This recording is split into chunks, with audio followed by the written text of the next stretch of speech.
Hello friends, मेरा नाम doctor सुमन है और मैं आपका स्वागत करती हूं अपने इस यूट्यूब चैनल में। आज हम बात करेंगे पीसीओडी या पीसीओएस के बारे में। तो पहले समझते हैं इसकी फुल फॉर्म क्या होती है। इसकी फुल फॉर्म होती है पॉलीसिस्टिक ओवेरियन डिजीज़ या पॉलीसिस्टिक ओवेरियन सिंड्रोम। इसका मतलब क्या होता है? इसका मतलब होता है कि जब पॉली मतलब बहुत सारे, सिस्ट मतलब पानी से भरे हुए गुब्बारे, जब बहुत सारे पानी से भरे हुए गुब्बारे आपकी ओवरीज के ऊपर दिखने लगते हैं तो उसको हम पॉलीसिस्टिक ओवेरियन डिजीज़ कहते हैं। तो फ्रेंड्स, ये इसका मीनिंग हुआ कि इसका क्या मतलब है। अगर हम एलोपैथी की बात करें उसके कॉज को लेकर, तो उनको इसका कोई एग्जैक्ट कॉज नहीं पता है कि ये क्यों होता है। हाँ, लेकिन इतना कहा जाता है कि ये एक जेनेटिक डिजीज़ होता है। जेनेटिक डिजीज़ मतलब ये आपके घर में, आपकी फैमिली में किसी को रहा हो, जैसे आपकी मदर को रहा हो तो ये आपको होने के बहुत चांसेस हो जाते हैं, या आपकी कभी सिस्टर को रहा हो तो भी इसके बहुत चांसेस हैं कि आपको हो सकता है। तो ये एक जेनेटिक कंडीशन में डाला जाता है।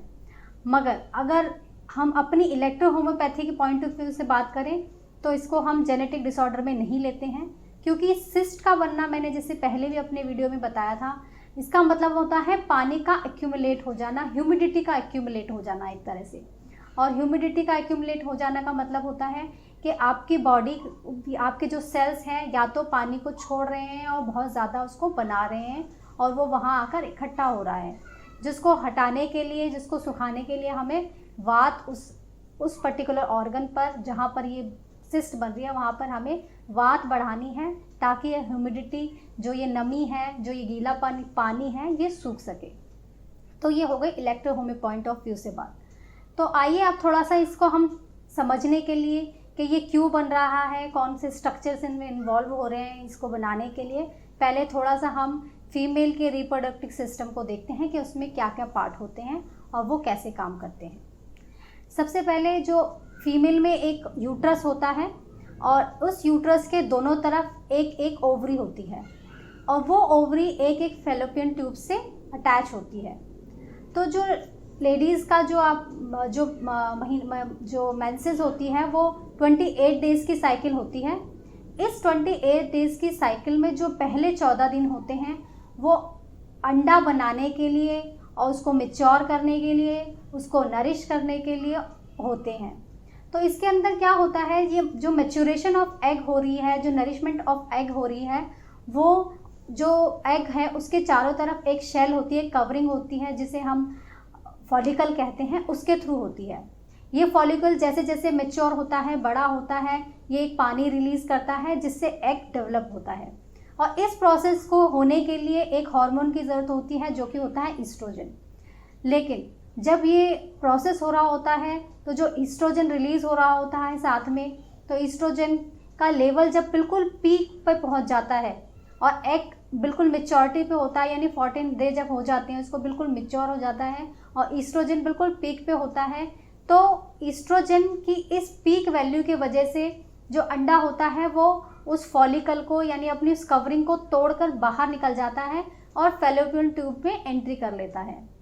लेकिन जब हार्मोनल डिस्टर्बेंस होता है तो ये जो हमारा जो ईस्ट्रोजन हार्मोन है वो उस लेवल पर नहीं पहुंच पाता, उसकी कमी रह जाती है और उसकी कमी के चलते हुए वो एग उस फॉलिकल में से बाहर नहीं निकल पाता और उस फॉलिकल में ही बंद रह जाता है और वो साइज़ में बढ़ता चला जाता है, क्योंकि ब्रेन से लगातार इम्पल्सिस आ रहे होते हैं कि अभी ईस्ट्रोजन नहीं पूरा हुआ है, उसकी कमी है, तो और आप ईस्ट्रोजन रिलीज़ करो, जिसके लिए फॉलिकल बड़ा होता रहता है और वहाँ से वो वाटर डिस्चार्ज करता रहता है, जिससे हमारा एग जो है वो नरिशमेंट उसको मिलती रहे। तो ये प्रोसेस लगातार बना रहता है, जिसकी वजह से सिस्ट बढ़ती चली जाती है, साइज़ में बढ़ती जाती है, ये 5 सेंटीमीटर से बड़ी सिस्ट बन जाती हैं। और इसके बाद जब ये सिस्ट जो आपका नेक्स्ट मंथ आता है उसमें नहीं निकलती हैं, फिर नेक्स्ट मंथ फिर यही प्रोसेस होता है, फिर एक नई सिस्ट बन जाती है और इस तरह हर मंथ ये सिस्ट पे सिस्ट बनती चली जाती है और आपका पूरी जो ओवरी होती है वो बहुत सारी मल्टीपल सिस्टें कवर हो जाती है। तो इसके वजह से क्या होता है कि क्योंकि इसमें हार्मोनल डिस्टर्बेंस हो रहा है तो हार्मोनल डिस्टर्बेंस होने की वजह से सबसे पहला असर जो साइन एंड सिम्टम आपको देखने को मिलता है पीसीओडी के अंदर, वो मिलता है आपके मेंस्ट्रुअल साइकिल पर।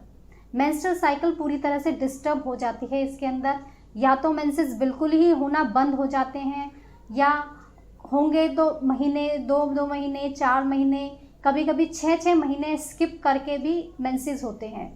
और जो वो मेंसेस होगा उसमें भी या तो वो मेंसेस बहुत पेनफुल होगा, या उसमें फ़्लो बहुत कम होगा, या कभी फ़्लो होगा तो इतना ज़्यादा होगा कि बेयर नहीं कर पाती हैं लेडीज़, और उसको भी जो फ़्लो होता है उसके डेज़ भी बहुत बढ़ जाते हैं, वो 10 दिनों से ऊपर तक फ़्लो कंटिन्यूस बना रहता है, जिसके वजह से जो लगातार एक वीकनेस, थकावट लेडीज़ में बन जाती है।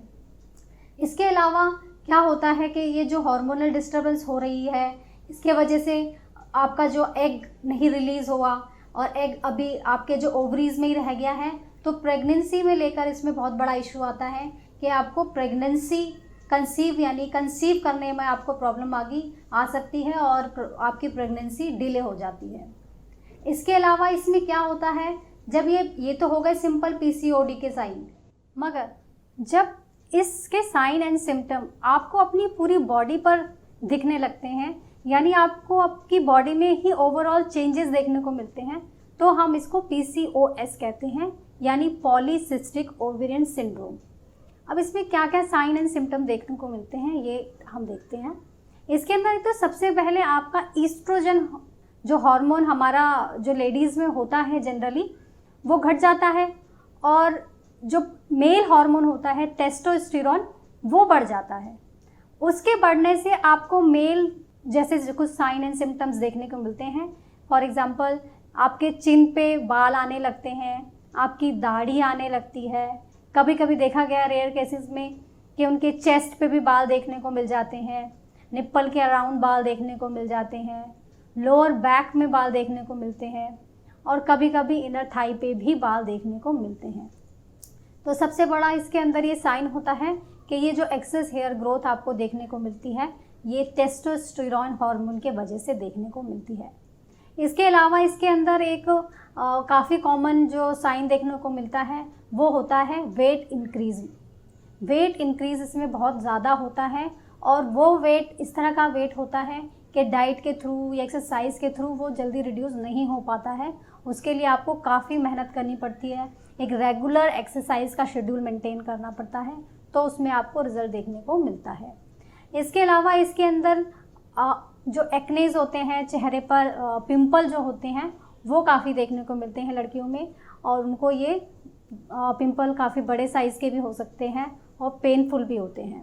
तो ये इसके जनरल साइन एंड सिम्टम हैं जो देखने को मिलते हैं। अगर आपको पीसीडी हो गया है तो, या आपको लगता है ऐसे साइन एंड सिम्टम आपको हैं, तो उसको इन्वेस्टिगेट कराने के लिए भी कुछ जो टेस्ट हैं वो कराए जाते हैं कि ये किस तरह से आपकी बॉडी में अफेक्ट डाल रहा है। जैसे इसके अंदर एक होता है FSH यानी फॉलिकल स्टिमुलेटिंग हार्मोन देखा जाता है, एक LH यानी ल्यूटेनाइजिंग हार्मोन देखा जाता है कि इनकी कितनी डिस्टर्बेंस है, ये किस लेवल तक जाके डिस्टर्ब हो चुके हैं ये हार्मोन्स। इसके अलावा ईस्ट्रोजन देखा जाता है, टेस्टोस्टेरोन देखा जाता है। कभी कभी ये डायबिटीज़ पेशेंट में देखने को मिलता है, तो उनकी डायबिटीज़ को रेगुलर वॉच किया जाता है।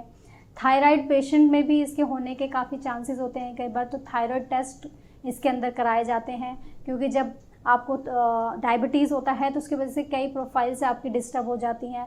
फॉर एग्जांपल आपको इसके अंदर कोलेस्ट्रॉल भी चेक कराने को आपके डॉक्टर कह सकते हैं।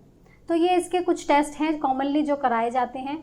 इसके अलावा इसके अंदर जो लोअर एब्डोमेन का अल्ट्रासाउंड किया जाता है, जो इंटरनल और एक्सटर्नल दोनों तरीके से हो सकता है।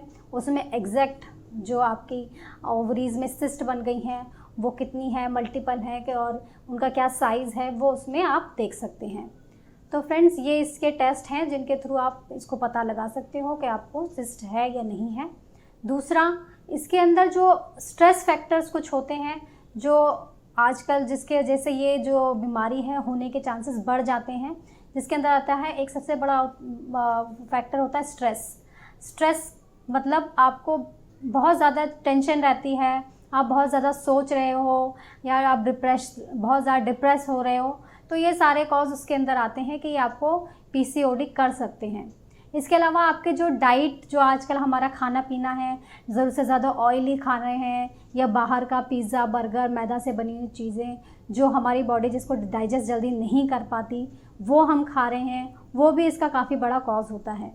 इसके अलावा इसके अंदर जो आते हैं वो आपका जो लाइफस्टाइल है, फॉर एग्ज़ाम्पल टाइम से आप सो नहीं रहे हो, आप उठ नहीं रहे हो, या आप एक्सरसाइज नहीं कर रहे हो, आपकी लाइफस्टाइल बिल्कुल एकदम सेडेंटरी लाइफस्टाइल हो गई है, सिर्फ खाना और बैठना, तो उस तरह के पेशेंट में भी ये काफ़ी देखने को मिलता है।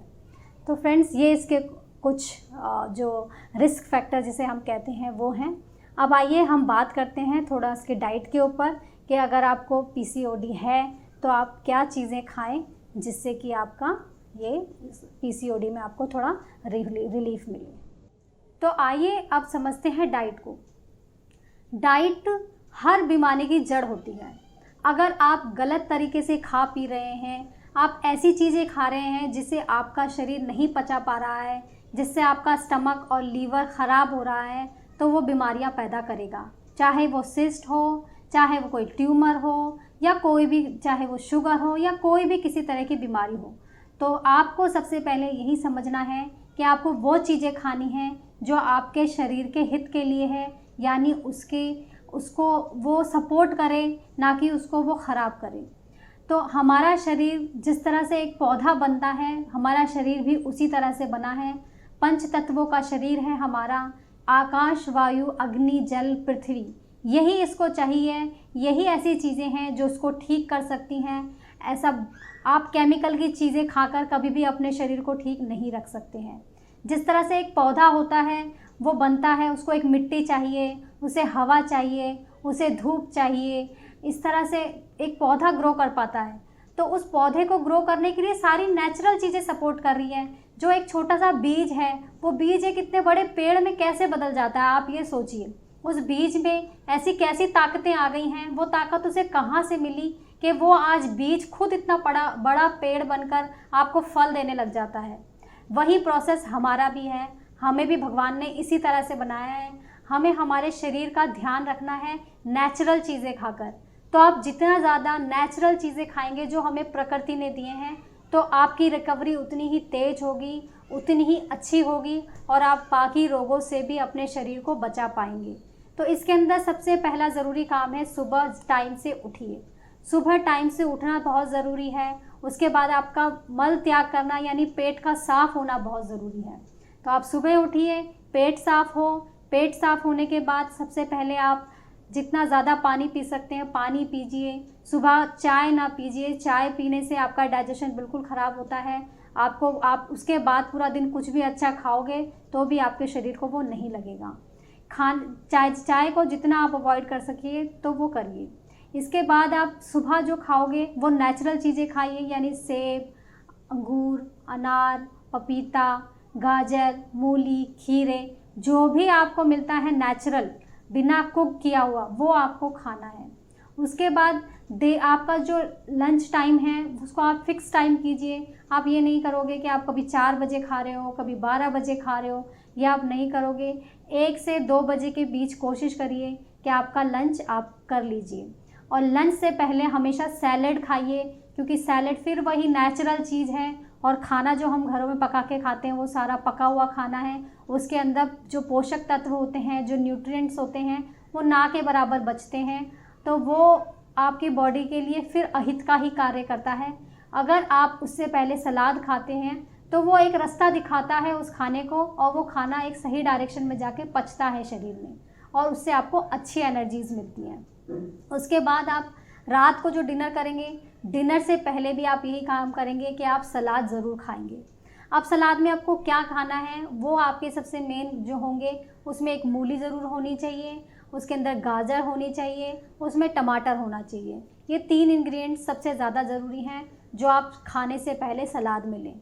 इसके अलावा पर्टिकुलरली फॉर द सिस्ट आप आंवले का सेवन बढ़ाइए। कच्चा आंवला आपको खाना है, उसका मुरब्बा या उसका अचार बना के नहीं खाना। कोशिश करिए या तो आप आंवले का जूस बना लीजिए, उसमें 1-2 गाजर डाल लीजिए, कुछ थोड़े से पालक के पत्ते डाल लीजिए, पुदीना डाल लीजिए, एक छोटा सा अदरक का टुकड़ा आप ले सकते हो। इस तरह से मिलाकर आप एक जूस बनाइए और सुबह या तो मॉर्निंग में या शाम को 5 बजे से पहले पहले इन सब चीज़ों का ज़्यादा से ज़्यादा सेवन करिए। वाटर इनटेक को बहुत बढ़ाइए। पानी की कमी शरीर में नहीं आने चाहिए, क्योंकि हमारा शरीर 70% सिर्फ पानी से ही बना है। हमारे एक एक सेल में पानी है। जब पानी रहेगा तो ही हमारा शरीर ढंग से काम कर पाएगा, नहीं तो उसके सारे टॉक्सिन्स उसी में रह जाएंगे। वहाँ टॉक्सिन्स की एक्यूमुलेशन ज़्यादा हो जाएगी, और जहाँ टॉक्सिन्स होगा वहाँ आप समझ सकते हैं कि वहाँ पर एक हेल्दी बॉडी तो सर्वाइव नहीं कर सकती है, तो आपको डिजीज़ होंगे ही। तो इस तरह से आपको अपनी लाइफस्टाइल मेंटेन करनी है कि आप अपने शरीर को नेचर के साथ जितना ज़्यादा कनेक्ट कर सकते हैं करिए। इसके अंदर आप एक्सरसाइज के ऊपर भी बहुत ध्यान दीजिए कि सुबह और शाम को आप पार्क जाइए, वहाँ जाके जॉगिंग करिए, अच्छे से स्ट्रेचिंग करिए, जिससे आपका एक्सेस वेट जो हो रहा है वो लूज़ होगा, तो सिस्ट भी अपने आप ही ख़त्म होने लगती है। तो ये फ्रेंड्स कुछ तरीके हैं जो आप अपना सकते हैं। तो फ्रेंड्स, ये हमने बात की पीसीओडी के ऊपर। नेक्स्ट वीडियो में हम बात करेंगे किसी और डिज़ीज़ पर। अगर आप चाहते हैं कि हम किसी पर्टिकुलर टॉपिक के ऊपर वीडियो बनाएं तो आप हमें कमेंट करके बता सकते हैं।